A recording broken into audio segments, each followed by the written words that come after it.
Hello and welcome everybody to another episode of Books and Bytes, where we take a single, insightful book and dive deep into its core. Today, we're unpacking Stephen Kotkin's Steeltown, USSR, Soviet Society in the Gorbachev Era, published back in 1991. Now, you might initially think, okay, a whole book about one Soviet industrial city sounds maybe a bit niche, possibly even obscure, but you'd really be surprised. Our mission today is to show you how the story of Magnitogorsk, this absolutely colossal steel-producing city, it actually offers a remarkably clear, sort of unvarnished lens into the entire Soviet system. Yeah, Kotkin uses it as this powerful microcosm. Exactly, exploring everything from, the grand ideological promises of the October Revolution right down to the gritty, often pretty brutal realities for everyday people, and then ultimately the dramatic collapse of the whole system during the Gorbachev years. Right. It's kind of a shortcut, really, to understanding that profound disconnect between the official narratives and what people actually live through. Yeah. You'll definitely get some aha moments about what was truly going on behind the Iron Curtain. Indeed. And what's fascinating here is how Magnitogorsk, which was initially conceived as like the absolute epitome of revolutionary triumph and industrial might. Yeah, the showcase. It became this living laboratory reflecting the systemic failures and the profound societal shifts of the Gorbachev era. We'll explore how the city and its people grappled with, well, everything from crushing economic stagnation and severe environmental decay to those initial flickers of hope, and then the ultimate disillusionment brought by glasnost, that new openness and perestroika, the restructuring efforts. It basically forced everyone to confront who they were and where their society was truly headed. So let's maybe trace Magnitogorsk's journey, starting from that revolutionary inception, founded in 1929, right? 1929. And instantly proclaimed a symbol of the October Revolution's promise to completely remake society. This wasn't just, another factory town. No, not at all. It was meant as a monument to Stalin's leadership, the ambition to transform the Soviet Union from this agrarian backwater into an industrial powerhouse, and at breakneck speed. Phenomenal speed. By 1932, it was churning out pig iron, and by 1933, steel. The sheer speed and scale were truly remarkable. It became a foundational myth for the entire Soviet project. The lived experience. Yeah. That's where Kotkin really digs in. Absolutely. And it's where the official narrative just starkly contrasts with reality. If we connect this to the bigger picture, this rapid industrialization came at an immense human cost. Right. While the factory roared with this colossal output, the 200,000 inhabitants back in the 1930s lived mostly in barracks, tents, and even mud huts. Wow, mud huts. Can you even imagine? Almost no sewage system, no running water, very few streetlights, virtually no paved streets. These were workers, mostly former peasants, enduring these grueling 16-hour shifts. 16 hours. Often without warm clothes or even enough food. Kotkin vividly describes it as a frontier boomtown on a grand crusade. Grand crusade, yeah. And it wasn't just a brief hardship either. Even after World War II, by the early 1960s, more than half the population still lived in barracks and severe food shortages persisted. So decades later, it's still like that. Decades. So the question just hangs there. What kind of paradise was being built if the conditions for the very people building it were so dire for so long? How did they manage to sustain that frontier boomtown myth with such stark realities? That's precisely where another layer Kotkin uncovers comes in, which I found particularly striking. Magnitogorsk wasn't just for domestic consumption. It was presented as an international showpiece in the 1930s. Especially during the Depression. Exactly.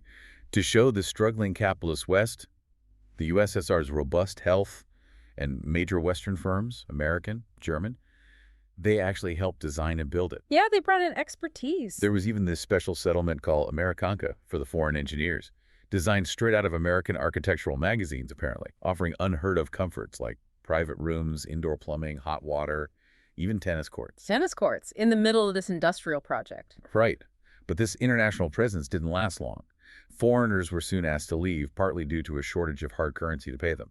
And their nice cottages. Quickly taken over by the new Soviet elite, naturally. Of course. And then you fast forward decades later to Kotkin's visit in 1989. His very presence as an American, just carrying simple things like a Japanese automatic focus camera or a laptop, it made him a unique source of information about the outside world. People would literally wait for him outside his cottage late at night or find him at the archive, the cafeteria, just desperate to ask questions. Just to talk to him. It really highlights the profound geographical, cultural isolation these people lived in, shows just how disconnected their daily reality was from the global stage, despite decades of Soviet propaganda telling them they were superior. It speaks to this incredible hunger for unfiltered information, doesn't it? Like a quiet rebellion against the official story. Exactly. So, okay, with that historical context, how did Magnitogorsk navigate the Gorbachev years? This really transformative but also turbulent period. A city party secretary in '78 famously said Magnitogorsk remarkably reflects the epoch of socialism, The shining example, yeah. meant to be the model. But a decade later, by the time Kotkin's doing his deep dive, it was reflecting the accelerated decomposition of that exact system. Mm-hmm. The symbol of triumph became the mirror of decay. So what did that decomposition look like on the ground? Well, this period truly reveals the deep, just paralyzing flaws in the centrally planned economy. Nikolai Gruzy, he was the city's director of trade. Okay. He explained that supply was determined by Moscow based on abstract population numbers, not actual need, not local demand. So just numbers on a spreadsheet somewhere. Basically. Imagine trying to run a city's provisions like that. Magnitogorsk, a city of hundreds of thousands, had only 60% of the shaving cream it needed. Shaving cream. That's specific. Yeah, that's specific. And absolutely no food reserves for emergencies or disruptions. Gruzy's office essentially spent its time correcting the mistakes of the plan. So working against the plan to make things work? Exactly. Sending agents, they called them pushers, across the country to find goods, operating entirely outside the official system because the central ministries were actually hindering their work. Wow. The ultimate insight here is that the system was so fundamentally flawed, it forced its own managers to operate, well, basically as black marketeers, just to meet basic needs. It was a system just devouring itself from within. And Gruzy's daily battles, they just reveal this pervasive breakdown, right? Because it wasn't isolated. It went all the way up, even to the steel plant itself. Oh, absolutely. The colossal steel plant, the heart of the city, despite its immense output of essential steel, felt punished for profitability. Punished for being good at its job. That sounds completely backward. It is, in a market sense. But in a centrally planned economy, highly productive places often had their profits just siphoned off to subsidize inefficient plants elsewhere. They weren't allowed to reinvest locally. So no reward for doing well. Exactly. It left Magnitogorsk's own managers bitter, demoralized, Right. and safety appalling. 14 deaths in 1987 alone. 14 deaths. Workers coughed and wheezed constantly, spitting out black gobs from the pollution. There's this pervasive sense that no one is interested in producing because the system's disincentives meant hard work just wasn't rewarded. Often it just led to more demands and fewer resources. Mhm. Why strive for excellence if you're just going to subsidize someone else? It's a recipe for stagnation. Completely. But then it gets even more complex and maybe in some ways a bit hopeful with the rise of cooperatives under perestroika. Ah, yes, the beginnings of private business. A dramatic shift. Yep. Groups like Mosaika, making tiles, and Lighter, a sewing cooperative, they faced these immense bureaucratic hurdles, constant paperwork, a really hostile environment from state officials who just viewed them with suspicion. They didn't like competition. Not at all.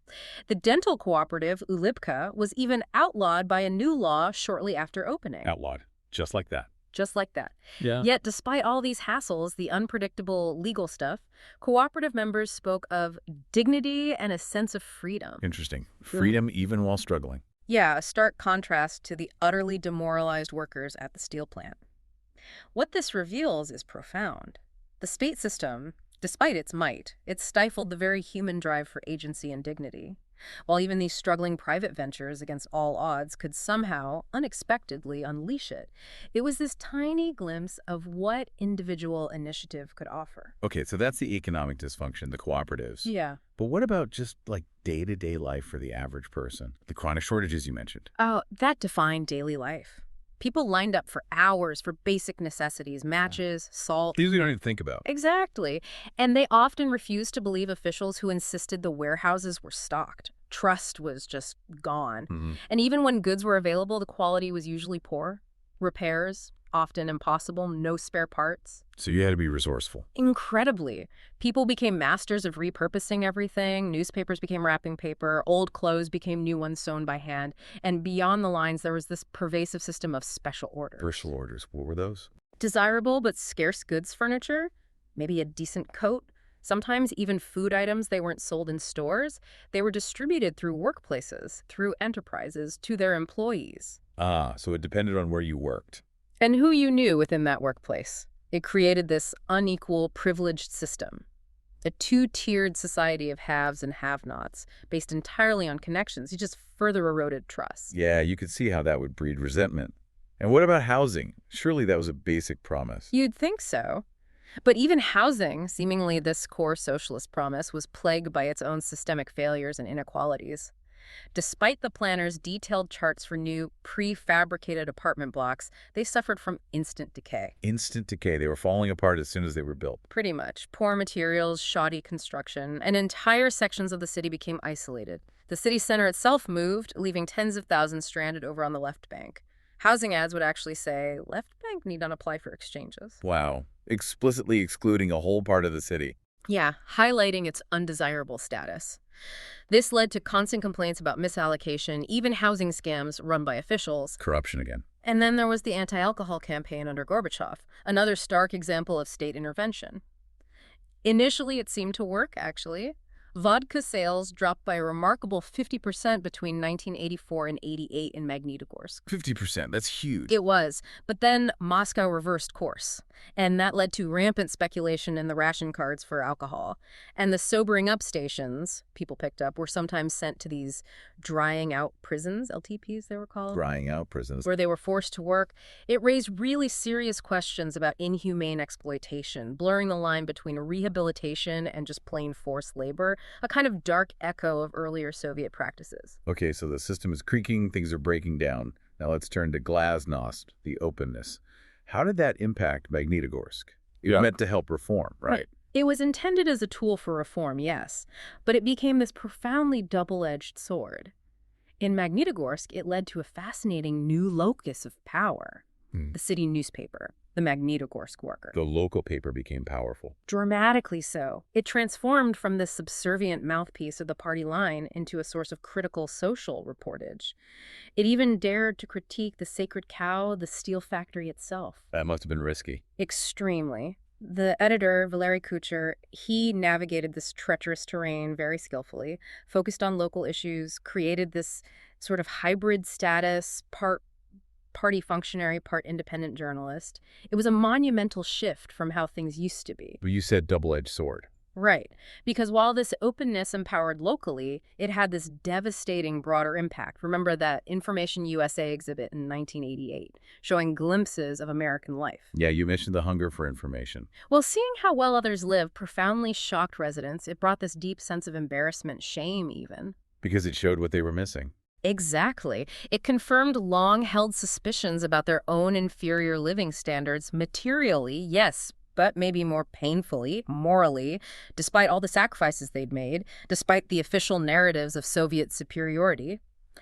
Glasnost, which was intended to energize people, rally them behind reforms by exposing problems. Yeah. It actually evolved into this officially promoted debunking of the entire Soviet order. It pulled back the curtain on decades of lies and left many people with, well, nothing positive to believe in. That's a powerful unintended consequence. And that disillusionment, I imagine, it seeped into how people viewed basic services, too. Absolutely. Take healthcare. The chief of the city's health department stated starkly, only 4% of the state budget went to medicine. Only 4%. 4%. He described hospitals housed in collapsing buildings with exceedingly morbid facilities, operations canceled because there was no water, rooms crammed with up to 14 patients. 14 patients in one room. But here's the truly remarkable thing Kotkin notes. Patients often didn't complain. They'd say they understood the condition. They just accepted it. They'd internalize the system's failures as just the way things are. It's a chilling testament to that kind of systemic conditioning, the learned helplessness. And glasnost also forced a reckoning with the past, right? The legal system. Stalin. A brutal reckoning. Kotkin himself experienced it. He was flatly refused permission to observe court cases in 1987. Standard secrecy. But then, astonishingly, in 1989, he was granted access. The judge he spoke with seemed genuinely surprised, saying, "No one had ever before expressed an interest in talking to me about my work." Wow, just opening the door a crack revealed how closed it had been. And what it revealed was a system rife with pretrial detentions that could last for years, No juries, incredibly low acquittal rates, like 5 or 6 per thousand cases. Almost guaranteed conviction. Pretty much. And we see this chillingly in the example of the poet Joseph Brodsky years earlier, deemed fit for hard labor by a psychiatric report. It highlighted the perverse, often politically motivated application of justice. And then the biggest ghost of all, Stalin. Yes, the de-Stalinization drive, a direct consequence of glasnost. The official history of Magnitogorsk was all about youthful idealists building paradise voluntarily. The myth again? But glasnost allowed the grim truth to surface. Around 40,000 so-called kulaks, victims of Stalin's brutal collectivization, often just peasants marked for forced labor, were exiled to Magnitogorsk. 40,000. Transported in boxcars. Tragically high death rates in their first winter. It made Magnitogorsk, ironically, an island of the Gulag archipelago, right within the supposed symbol of the new Soviet world. That's staggering. A local committee on the victims of Stalinism was founded, trying to unearth these hidden truths, a monumental shift in historical memory. But how do people even process that? Finding out your city's heroic founding myth is built on, well, lies and forced labor. It raises that exact question. How do you come to terms with a history you were systematically lied to about for generations? Some people express gratitude, finally knowing the truth. But others worried, Criticizing Stalin, did that compromise the entire history of the Soviet state? Their own life sacrifices, their identity. It must have been deeply unsettling. Immensely. Personal stories started emerging, like Sergei Lamonov's family, many arrested, shot, imprisoned under Stalin. And then on Victory Day, the veterans of World War II, the Great Patriotic War, they were joined by veterans of Afghanistan. The hidden war. Bringing home the harsh realities of that conflict, sons returning in coffins, wheelchairs. It forced this painful reevaluation of collective identity, individual identity, for everyone in Magnitogorsk. So as Kotkin wraps up his book in 1991, right on the cusp of the Soviet Union's final collapse, what's the picture? Where does he leave Magnitogorsk? Well, that circumspect hopefulness that had briefly flickered during the reform era, it was largely gone. The optimism had faded. Completely. Elections, which initially seemed like positive change, they hadn't cured the country's deep ills. The industrial monster, the steel plant, despite its deadly pollution, was still operating. And remarkably, people were deeply grateful for it. Grateful for the polluter. Because it offered stability, predictability, however grim, compared to the terrifying uncertainty of reforms that seemed to be failing. Perestroika, it seems, was definitively over in their minds. Just survival mode kicked in. Exactly. It reveals this profound shift in the mood. A move from fragile hope to a kind of bleak pragmatism. Key figures who'd championed reform, like Tatiana Lis, a non-Jew, who had believed so deeply in change she made the agonizing decision to emigrate to Israel. Gave up on the system entirely. Others, like Elena Karolina, left the Communist Party they'd fought so hard to reform from within. They joined tiny new parties, like the Social Democrats. It just reflects this deep disillusionment. Nothing positive seems to result, as Kotkin puts it, from the endless speeches and legislative acts. Just words. No real change. Instead, there was swelling poverty, near hyperinflation, running at something like, 1,000% annually? 1,000%. Unimaginable. And the disappearance of even the ration goods. Hope had just given way to despair in this scramble for survival. And then Kotkin details something else quite disturbing. The mafiaization of the economy. Yeah, a really stark development. Former party officials, the apparatchiks that entrenched bureaucratic elite, they were now engaging in what Kotkin calls spontaneous privatization. Spontaneous, meaning grabbing what they could. Essentially, yeah. It wasn't a planned transition. It was basically cannibalizing the state assets they had once controlled or supervised, converting public property into personal wealth. The old boss is becoming the new capitalist. Precisely. They flocked to the foreign departments within enterprises for coveted junkets abroad and what they called business. New business leaders, like this guy Agalikov, openly spoke of paying high salaries, but also cursed the taxes levied on him, while simultaneously revealing his personal friends in the tax inspection office. The old ways die hard. Protection rackets, basically. It highlights the persistent need for protection, for connections in this new Wild West economy. The old power structures just re-entrench themselves in a new, arguably more corrupt form. So amidst all this chaos and collapse, what about the giant steel plant? the Magnitogorsk works? Well, in a strange, almost ironic twist, the industrial monster remained vital. Oh, so. The factory director, Ivan Romazan, facing completely broken state supply chains, he effectively became this local baron. He started bartering surplus steel Trading steel directly. for desperately needed European equipment for the children's hospital, for meat for the factory canteens, even for stylish Austrian jackets for the workers. Wow, the factory providing social welfare. Exactly. In the face of a crumbling state and a non-existent central government, individual enterprises like the works stepped in to provide essential social welfare, which of course reinforced the population's dependence on them as the only reliable institution left. So it raises that big question, doesn't it? It really does. If communism was supposed to be about creating an industrial economy and a welfare state, and the party failed to deliver or even sustain them, what truly remained after its ideological exit? In many ways, the factory became the de facto government, the provider. So, as we wrap up our dive into Steeltown, USSR, what are the big takeaways?